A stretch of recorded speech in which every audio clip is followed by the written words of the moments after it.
내가 아이와 함께 저기 가서 예배하고 우리가 너희에게로 돌아오리라 하고. 아멘. 오늘 창세기 22장 1절로 5절까지 말씀 읽었는데요. 여러분, 창세기 22장은 매우 잘 알려진 장입니다. 아브라함이 백세에 낳은 아들 이삭을 하나님께 번제로 드리는 그 내용을 다루고 있는 것이 22장인데요. 그런데 이 이야기는 구속사에 있어서도 매우 중요한 의미가 있습니다. 그래서 실은 이 본문으로 설교하려고 준비할 때에 좀 두려운 마음도 있었던 것은 사실입니다. 그러나 혹시 부족한 부분은 내일 이어지는 본문을 통해서 이제 담임 목사님께서 충분히 보충해 주시리라 믿는 마음으로 용기를 내어서 이 본문을 좀 다루어 보겠습니다. 자, 그러면 이제 오늘 우리에게 주신 본문으로 한번 들어가 볼 텐데요. 자, 먼저 여러분 1절이 어떻게 시작됩니까? 22장 1절이 이렇게 시작됩니다. 그 일 후에 이렇게 시작이 됩니다. 여기서 말하는 그 일은 단순히 21장 앞부분에 나와 있는 내용이다 이렇게 볼 필요는 없을 것입니다. 왜냐하면 여러분, 우리가 이제 이미 살펴보았습니다만 21장 앞부분에는 아브라함이 이제 100세가 되어서 이삭을 낳고, 그리고 나서 젖을 뗀 후에 큰 잔치를 베풀었다라고 하는 그런 내용이 나오는데, 그 당시 젖을 떼었다 그러니까 대략 한 3살에, 이삭이 3살에서 4살 정도라고 하면요, 지금 22장에서 다루는 이삭은 어느 정도 장성한 사람으로 나옵니다. 그러니까 대략 이때쯤 이삭의 나이가 16세에서 한 17세쯤 되었다 이렇게 추측을 하는데요.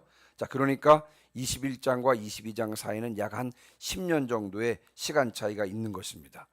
자, 그래서 22장 1절에 그 일 후에, 여기서 말하는 그 일이라고 하는 것은요, 아브라함이 가나안 땅에 들어와서 75세에 가나안 땅에 들어와서 모든 고난과 또 모든 하나님의 은혜를 겪은 후에, 이렇게 해석하면 좋을 것입니다. 다시 말씀을 드리면 여러분, 22장은요 아브라함이 가나안 땅에 들어온 이후에 모든 일을 총정리하는 장이라고 할 수 있을 것입니다. 자, 이때 이 일 후에 이제 가나안 땅에 들어와서 모든 고난과 은혜를, 이제 하나님의 은혜를 다 겪은 후에, 그때 이제 하나님께서 아브라함을 부르십니다.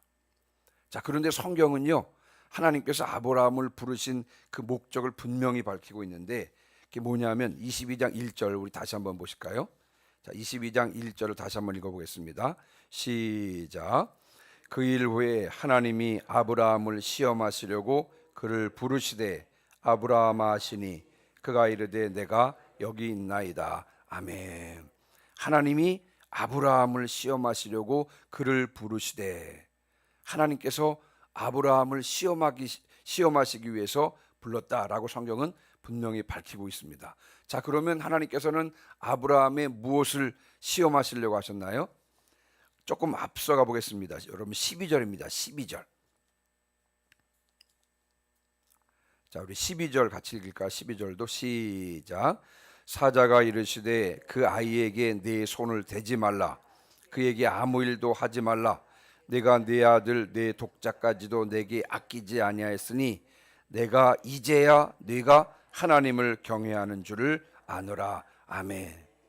내가 이제야 네가 하나님을 경외하는 줄을 아니라. 다시 말씀을 드리면 하나님께서는 아브라함이 하나님을 경외하는지 경외하지 않는지를 시험해 보시기를 원하시는 것입니다. 자, 그렇다면 하나님께서 아브라함을 시험하시는데 무엇으로 하나님을 경외하는지 그렇지 않은지를 테스트하셨을까요? 2절에 나옵니다. 하나님께서 아브라함에게 명령하시는데 이 명령이 바로 아브라함을 향한 하나님의 테스트라는 것을 우리가 알 수가 있습니다. 2절입니다. 2절. 자, 2절은 세 가지로 구성되어 있는데요. 한번 무엇으로 구성되어 있는지 살펴보면서 2절도 같이 읽겠습니다. 시작. 여호와께서 이르시되 내 아들 내 사랑하는 독자 이삭을 데리고 모리아 땅으로 가서 내가 내게 일러준 한 산 거기서 그를 번제로 드리라. 아멘. 자, 2절은 세 가지로 구성되어 있다고 말씀드렸죠. 첫 번째는 내 아들 내 사랑하는 독자 이삭을 데리고 어디로 가라고요? 모리아 땅으로 가라. 자, 두 번째, 내가 네게 일러준 한 산으로 가라. 모리아 땅에 있는 한 산으로 가라. 세 번째, 이삭을 뭐로 드리라고요? 번제로 드리라는 것입니다. 이 하나님의 명령에 순종해서 그대로 행한다면 아브라함이 하나님을 경외하는 증거가 되는 것이고요. 자, 그러나 반대로 이 명령대로 행하지 않는다면 하나님을 경외하지 않게 되는 것입니다. 자, 하나님께서 아브라함을 테스트하셨듯이요, 하나님께서는 우리들을 테스트하십니다. 여기서 말하는 테스트는요, 시험에 빠뜨리도록 하기 위한 유혹이 아니라 우리가 하나님을 경외하는지 그렇지 않은지를 테스트하시는 것입니다. 여러분, 아브라함과 마찬가지로 하나님께서 우리를 테스트하실 때에도요, 하나님의 말씀으로 테스트하십니다. 우리가 과연 그 말씀대로 순종하는지 그렇지 않은지를 테스트하시는 것입니다. 자, 그런데 두려운 사실이 있는데 뭐냐면요, 하나님께서 아브라함에게 무엇을 요구하셨습니까? 내 아들, 내 사랑하는 독자 이삭을 요구했습니다. 가장 아끼고 사랑하는 것을 바치라고 하셨습니다. 오스왈드 챔버스라고 하는 사람이 고백했는데요, 하나님께서는 우리의 최고봉이 되십니다. 그렇게 말씀했습니다. 하나님은 우리의 최고봉이 되십니다. 그래서 우리의 최고봉 되신 하나님께서는 우리의 최상의 것을 요구하시는 것입니다. 즉, 하나님께서는요, 우리가 하나님을 최고로 사랑하기를 원하시는 것입니다. 내가 소중히 여기는 그 무엇보다도 하나님을 최고로 사랑하기를 원하시는 것입니다. 그래서 때때로 내가 가장 소중히 여기는 것을 바치라고 요구하시는 것입니다. 여러분, 지금 내가 가장 소중히 여기는 것은 무엇입니까? 만약에 여러분들이 가장 소중히 여기는 것을 하나님께서 바치라고 하시면 여러분들은 어떻게 하시겠습니까? 아멘으로 순종하여 드리실 수 있겠습니까? 아니면 안 된다고 손을 저으시겠습니까? 진지하게 이 시간 스스로 판단해 보시기를 주님의 이름으로 축원합니다. 자, 그리고 여러분, 여기서 2절에서 중요한 질문 한 가지를 더 드리고 싶은데요. 자, 여러분, 하나님께서는 어디에 가서 이삭을 번제로 드리라고 하셨습니까? 모리아 땅으로 가서 내가 내게 일러준 한 산 거기서 이삭을 드리라, 그렇게 말씀했습니다. 모리아 땅으로 가서, 모리아 땅에 있는 어떤 산, 하나님께서 일러준 그 산에 가서 드리라고 그랬습니다. 자, 그러면 이 모리아 땅, 하나님께서 지시한 한 산은 어디를 가리키는 것입니까? 왜 하나님께서는 하필이면 그 모리아 땅의 그 산에 가서 이삭을 드리라고 그랬을까요? 여러분, 성경에 보면 이 모리아 산에 관한 기록이 역대하 3장 1절에 나오는데요, 역대하 3장 1절 제가 한번 읽어드리겠습니다. 이 역대하 3장 1절에는 그 모리아 산에 대한 언급이 나오는데, 이 모리아 산이 예루살렘에 있는 그 예루살렘 근처에 있는 산이다, 이렇게 표현하고 있는데, 역대하 3장 1절 제가 읽어드리겠습니다. 솔로몬이 예루살렘 모리아 산에 여호와의 전 건축하기를 시작하니 그곳은 전에 여호와께서 그의 아버지 다윗에게 나타나신 곳이요 여부수 사람 오르난의 타작마당에 다윗이 정한 곳이라. 아멘. 자, 모리아 땅, 하나님께서 지시한 그 한 산은요, 예루살렘에 위치한 언덕 지역을 말합니다. 자, 이것은 나중에요, 하나님께서 다윗에게 나타나셨고요, 그 다윗이 거기서 하나님께 예배했던 바로 그 장소입니다. 그래서 역대하에는 오르난의 타작마당이다, 이렇게 말씀하고 있고요. 그리고 사무엘하 24장에는 아라우나의 타작마당이다 그랬는데요. 자, 여기서 중요한 것은 뭐냐면요, 바로 그 자리에 다윗의 아들이 누구요? 솔로몬이 거기에 하나님의 전 성전을 건축하게 되는 것입니다. 자, 그러니까 다시 말씀을 드려보면 하나님께서는요, 1000년 후에 솔로몬이 성전을 건축하는 바로 그 장소에 아브라함을 보내셔서 아들 이삭을 번제로 드리라고 말씀하시는 것입니다. 여러분, 이것은 구속사적으로 매우 중요한 의미가 있습니다. 여러분, 성전은 무엇을 상징합니까? 구약시대에서 성전은 대속제물이 되기 위해서 성육신하신 예수 그리스도를 상징합니다. 다시 말씀드리면 성전은 대속제물이 되기 위해서 성육신하실 예수 그리스도를 상징하는 것입니다. 아브라함에게 아들 이삭을 번제로 바치라고 하신 하나님께서는요, 2000년 후에 당신의 아들을 대속제물로 주시겠다는 것을 보여주시기 원하셨던 것입니다. 하나님께서는요, 이 사건을 통해서 당신이 어떻게 인류를 구원할지를 보여주기를 원하시는 것입니다. 당신의 아들을 대속제물로 보내주셔서 인류를 구원하시겠다는 것을 보여주신 것입니다. 그러니까 여러분, 창세기 22장에서의 이삭은 그 십자가 위에서 대속제물로 돌아가실 예수 그리스도를 예표한다고 할 수 있는 것입니다. 아브라함이 이삭을 번제로 바치는 이 사건을 통해서 우리는 궁극적으로 우리의 구원을 위하여 당신의 아들을 번제로 내어주실 하나님의 구원 섭리를 읽을 수 있어야 할 줄 믿습니다. 제가 앞부분에 그 하나님께서 아브라함에게 요구하시는 사건 이야기를 하면서 두려운 사실이 한 가지 있습니다. 하나님께서 아브라함에게 가장 소중한 것을 요구하셨습니다. 그랬잖아요. 우리의 가장 소중한 것을 요구하는 것, 어떻게 보면 두려운 일입니다만, 그러나 하나님께서 우리에게 우리의 가장 소중한 것을 드리라고 하시는 것은요, 다시 말씀을 드리면 하나님께서 우리에게 가장 소중한 것을 주시기 위함인 줄 믿습니다. 그러므로 여러분, 하나님께서 우리에게 가장 소중한 것을 요구하실 때 망설임 없이 드리시기를 주님의 이름으로 축원합니다. 왜냐? 우리는 하나님으로부터 가장 소중한 것을 받게 될 것이기 때문에 그런 것입니다. 자, 이제 100세에 낳은 아들 이삭을 번제로 드리라는 명령을 받은 아브라함은 여러분 어떻게 반응을 합니까? 한치의 망설임이 없이 즉각적으로 여러분 하나님의 말씀에 순종합니다. 아니, 아브라함이 하나님의 말씀에 한치의 망설임이 없이 즉각적으로 순종했다는 사실을 어떻게 알 수가 있습니까? 여러분 3절 4절에서 제가 이제 세 가지를 들어서 말씀을 좀 드릴 텐데요. 여러분 3절 보시기 바랍니다. 아브라함이 한치의 망설임도 없이 즉각적으로 순종한 이유를 제가 이제 세 가지로 설명을 드릴 텐데, 여러분 3절 한번 보시면 아브라함이 아침에 어떻게 했다고요? 아침에 일찍 일어났다 그랬습니다. 다시 말씀을 드리면 망설이거나 고민하지 않았다는 것입니다. 하나님의 말씀을 듣고 하나님의 명령을 듣고 그 다음날 아침에 일찍 일어났다고 하는 것은 무슨 말입니까? 망설이거나 고민하지 않았다는 것입니다.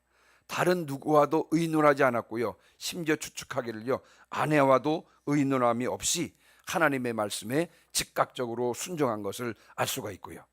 그 다음에 여러분 3절에 보시면 이런 표현이 있습니다. 번제에 쓸 나무를 쪼개어 가지고 떠났다, 이렇게 말씀하고 있습니다.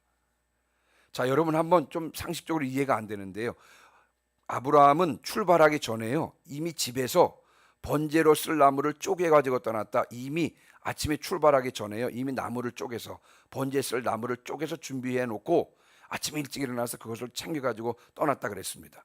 자, 그러면 하나님께서 지시하신 그 산에 가서 나무를 구하면 될 텐데 왜 여러분 아브라함은 번제에 쓸 나무를 준비해서 갔을까요?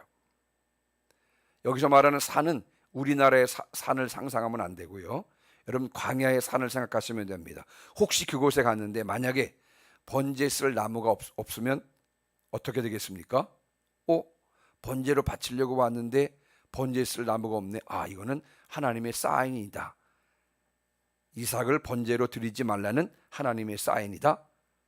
이렇게 생각이 되면요, 마음이 변할 수가 있습니다. 그래서 여러분, 아브라함은 하나님의 명령에 순종해서 이삭을 드리기로 결단하고 변심할 여지를 아예 없애기 위해서 번제에 쓸 나무를 준비해서 간 것입니다. 하나님께서 지시하신 그 산까지 가기 전에 이미 번제에 쓸 나무를 딱 쪼개 가지고 떠나면서 아예 변심할 마음을 아예 없앤 것임을 우리가 볼 수가 있는 것입니다. 한 가지 더 말씀을 드려보면 여러분 4절입니다. 자, 아브라함이 그 산까지 며칠에 걸쳐 가게 됐나요? 4절 보니까 제3일에 아브라함이 눈을 들어 그것을 멀리 바라본지라.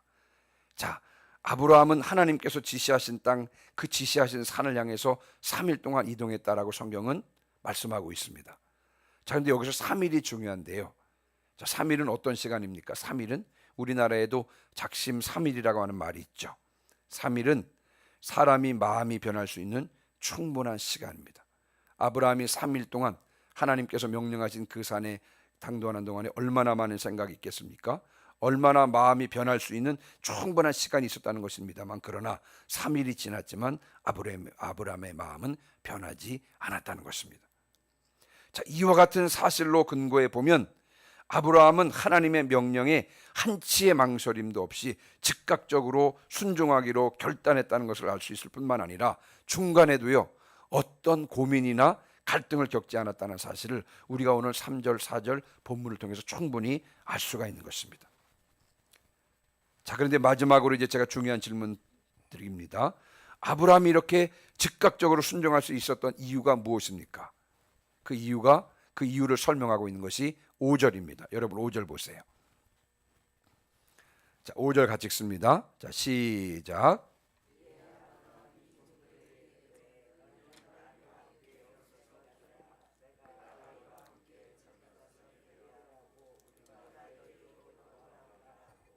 아멘. 너희는 나귀와 함께 여기서 기다리라. 내가 아이와 함께 저기 가서 예배하고 우리가 너희에게로 돌아오리라. 여러분, 여기서 우리가 주의해서 봐야 될 말이 있는데 뭐냐면요, 종들에게 기다리라 이렇게 아브라함이 말하면서요, 아들 이삭과 함께 가서 예배를 드리고, 자, 누가 돌아오겠다고요? 우리가 돌아올 것. 여기서 우리는 누구와 누구를 말하는 것입니까? 아브라함과 이삭을 말합니다. 여러분, 아브라함은 그곳에 왜 가는 것입니까? 아들을 번제로 바치기 위해서 가는 것입니다. 자, 번제로 바치고 나면 누구만 돌아오게 되는 것입니까? 아브라함만 돌아오게 됩니다. 그런데 아브라함이 뭐라고 말하냐면요, 우리가 너희에게로 돌아오리라. 아들 이삭과 함께 다시 돌아올 것이라는 것입니다. 여러분, 전후 그 이해관계를 따져보면 말이 안 되는 것입니다. 아브라함이 이삭을 데리고 가서 번제로 하나님께 이삭을 바치고 그리 돌아오면 혼자 돌아와야 되는 것인데요, 함께 가서 아들을 번제로 드리고 함께 돌아온다? 여러분, 말이 됩니까? 되지 않습니까? 말이 되지 않습니다. 그럼 도대체 이게 무슨 말입니까? 이에 대해서 히브리서 기자는 이렇게 증언합니다. 히브리서 11장 17절로 19절 말씀입니다. 이 말씀도 중요한 말씀인데 같이 한번 읽어보겠습니다. 히브리서 11장 17절로 19절 같이 읽습니다. 시작. 아브라함은 시험을 받을 때 믿음으로 이삭을 드렸으니 그는 약속들을 받은 자로 돼 그 외아들을 드렸느니라. 그에게 이미 말씀하시기를 내 자손이라 칭할 자는 이삭으로 말미암으니라 하셨으니 그가 하나님이 능히 이삭을 죽은 자 가운데서 다시 살리실 줄로 생각한지라. 아멘. 끝부분에 그가 하나님이 능히 이삭을 죽은 자 가운데서 다시 살리실 줄로 생각한지라. 여러분, 아브라함은 믿음으로 이삭을 드렸습니다. 하나님께서는 이삭을 통하여 주신 약속들을 반드시 성취하실 것이라고 하는 사실을 아브라함은 확신을 했습니다. 그러므로 설령 이삭이 번제물로 드려진다고 할지라도 하나님께서는 이삭을 다시 살리실 것이라고 아브라함은 확신을 했습니다. 그래서 여러분, 아브라함은 이삭을 번제물로 드릴 것이지만, 그래서 이삭이 그 자리에서 죽을 것이지만, 그러나 이삭과 함께 다시 돌아올 것을 확신했습니다. 왜냐? 하나님께서 이삭을 통한 약속을 성취하시기 위해서라도 하나님께서 죽은 이삭을 살려주실 것을 아브라함은 확신했기 때문에 그랬습니다. 그래서 여러분, 종들에게 뭐라고 말했다고요? 우리가 너희에게 돌아오리라, 이렇게 말했던 것입니다. 이제 말씀을 마무리하고 마칩니다. 여러분, 관건이 무엇입니까? 관건은 하나님의 말씀을 붙잡는 것입니다. 이 하나님의 말씀을 붙잡고 그 말씀이 그대로 성취되는 것을 믿는 것입니다. 아브라함은 하나님의 말씀이 그대로 이루어질 것을 믿었기에 이삭을, 히브리서 기자의 고백대로 이삭을 죽은 자 가운데서 다시 받은 것입니다. 하나님의 말씀을 꼭 붙잡고 나아가시기를 주님의 이름으로 축원합니다. 우리가 꼭 붙잡은 그 말씀은 나의 삶 가운데서 그대로 성취될 줄 믿습니다. 이와 같은 역사를 경험하시는 저와 여러분 되시기를 주님의 이름으로 축원합니다. 아멘. 545장